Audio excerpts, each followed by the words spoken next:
ధాన్యం కొనుగోళ్లలో ప్రభుత్వ నిర్లక్ష్యాన్ని కాంగ్రెస్ పార్టీ ఎమ్మెల్యేలే ఎండగడుతున్నారు. హన్మకొండ జిల్లా కలెక్టరేట్లో ఉమ్మడి వరంగల్ జిల్లా ప్రజాప్రతినిధులు, ఉన్నతాధికారులతో ధాన్యం కొనుగోళ్లపై మంత్రులు పొంగులేటి శ్రీనివాసరెడ్డి, ఉత్తమ్ కుమార్ రెడ్డి, సీతక్క నిర్వహించిన సమీక్షా సమావేశంలో ఎమ్మెల్యే కడియం శ్రీహరి, ప్రభుత్వ విప్ రామచంద్రు నాయక్ అసహనం వ్యక్తం చేశారు. ధాన్యం సేకరణ విషయంలో తూకం వేసినప్పటి నుంచి మిల్లులకు చేరే వరకు చాలా సమయం పడుతోందన్నారు. కొనుగోలు కేంద్రాల్లో ధాన్యం వారాల తరబడి ఉంటోందని ప్రభుత్వం దృష్టికి తీసుకెళ్లారు. చాలా చోట్ల గన్ని బ్యాగులు, లారీలు అందుబాటులో లేవని చెప్పారు. అకాల వర్షాలతో ధాన్యం తడిసి రైతులు ఇబ్బందులు పడుతున్న నేపథ్యంలో వెంటనే ధాన్యాన్ని మిల్లులకు తరలించాలన్నారు. యాసంగి పంటకు ప్రకటించిన బోనస్ ఇంతవరకు ఎవరికీ ఇవ్వలేదని తేల్చి చెప్పారు.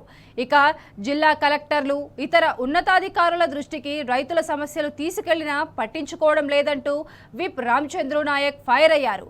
కాగా పౌర సరఫరాల శాఖ కమిషనర్ డిఎస్ చౌహాన్ యాసంగి సీజన్లో రైతాంగానికి సమస్యలు ఉన్నాయని చెబుతూనే కలెక్టర్లపై భారం నెట్టేలా వ్యాఖ్యానించారు.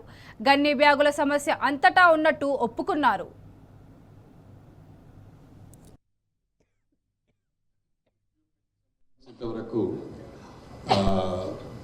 మన తూకం వేసి లిఫ్ట్ చేసి మిల్స్ పోవడానికి టైం కన్స్యూమ్ అవుతున్నది. కొంచెం చాలా దగ్గర బస్తాలు అందుబాటులో ఉండడం లేదు, లారీలు అందుబాటులో ఉండడం లేదు.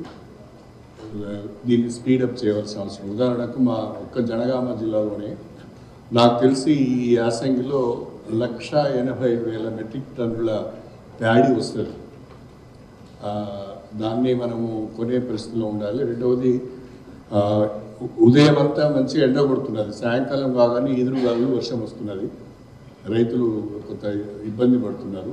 కాబట్టి కళ్ళాలకు వచ్చిన ప్యాడీని వెంటనే షిఫ్ట్ చేసే విధంగా ఏర్పాటు చేయాలని కోరుతున్నాను. తర్వాత రెండవది,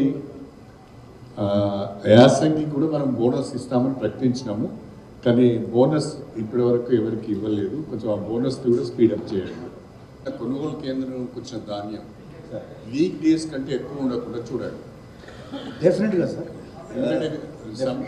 ఇన్ సమ్ ప్లేసెస్ 2 వీక్స్ తీసుకుంటున్నది, సమ్ ప్లేసెస్ 17-18 డేస్ అవుతుంది.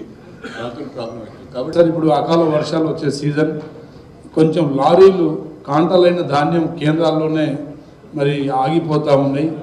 మేము కలెక్టర్ గారి దృష్టిలో తీసుకెళ్ళినాం. అదేవిధంగా సివిల్ సప్లై వారికి కూడా చెప్పడం జరిగింది. చాలా కేంద్రాల్లో ప్యాడీ అంటే ఎక్కువ రావడం, దిగుబడి రావడం, అక్కడే అవి తడిసిపోయే ప్రమాదం ఉంది సార్. తడిసిపోతే రైతులు నష్టపోతామని రైతులు కూడా ఆందోళన గురి అవుతున్నారు. అదేవిధంగా తడిసిన తర్వాత ప్రభుత్వానికి కూడా నష్టం కలిగే అవకాశం ఉంది. కాబట్టి మరి కొంచెం ఫాస్ట్గా అక్కడి నుంచి మనం ట్రాన్స్పోర్ట్ ఏర్పాట్లు చేయగలిగితే బాగుంటుందని చెప్పేసి మమ్మల్ని